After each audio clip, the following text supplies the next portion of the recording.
चला नमस्कार, जय सद्गुरू।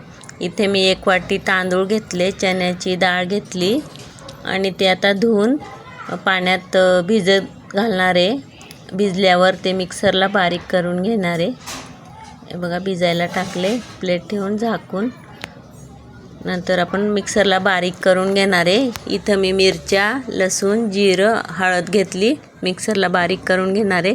इकडे कोथिंबीर स्वच्छ करून घेतली, बारीक कापून पाण्यामध्ये चांगली धुवून घेणार आहे। मोकळ्या कढईमध्ये जास्त पाणी टाकून वरच्यावर काढून घेणार आहे, खाली माती राहून जाते।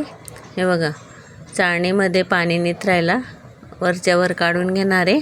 इकडे आपण डाळ, तांदूळ पण बारीक केलेलं आणि ही बारीक कापलेली धुतलेली कोथिंबीर। इथं आपण दळलेला ठेचा आणि चवीपुरता मीठ, हे बघा, आणि 1 चम्मचभर तीळ पण टाकली बरं का। हे बघा छान लागते खायला। हे आता मिक्स करून घेणार आहे। इकडे आपण आता 1 प्लेट घेतली, त्याला तेल लावून घेतलं आणि हे बॅटर आपण त्याच्यात टाकणार आहे। इथं पाणी गरम ठेवलं, 1 रिंग टाकली आणि निंबूची खाप टाकली, ते काळपट होत नाही कढई खाली। हे बघा आपलं बॅटर पण झालेलं आहे प्लेटमध्ये टाकून। आणि इकडे आपण वाफेवर ठेवणार आहे आता वाफायसाठी।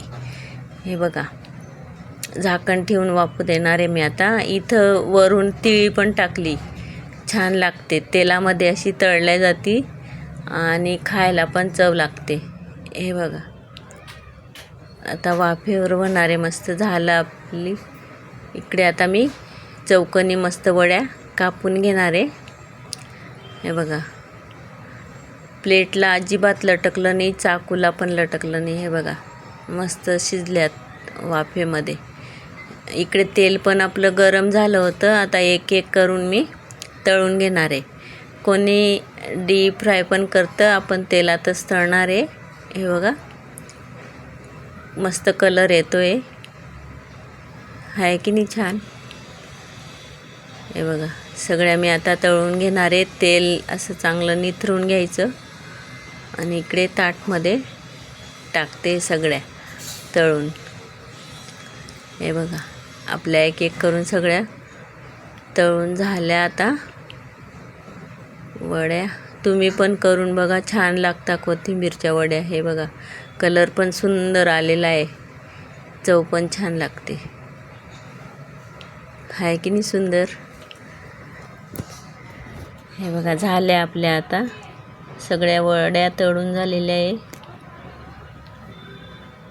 हे बघा तिळी पण भारी तळल्या गेलेली, बघा किती सुंदर वाटतंय। तुम्ही पण करा आणि खा।